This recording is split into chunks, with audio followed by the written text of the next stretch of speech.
Hello! Hi guys. నేనిప్పుడు మెంతి మజ్జిగ ఎలా చేయాలో చూపిస్తున్నాను. మెంతి మజ్జిగ అంటే మెంతులు ఉంటాయనుకోవచ్చు, ఉండవండి.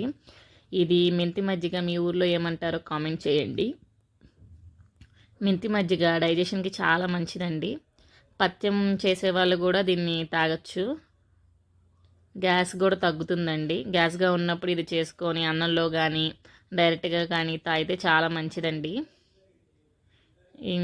ఇప్పుడు బాండీ పెట్టుకొని కొద్దిగా ఆయిల్ వేసుకొని ఆయిల్ హీట్ అయ్యాక వాము,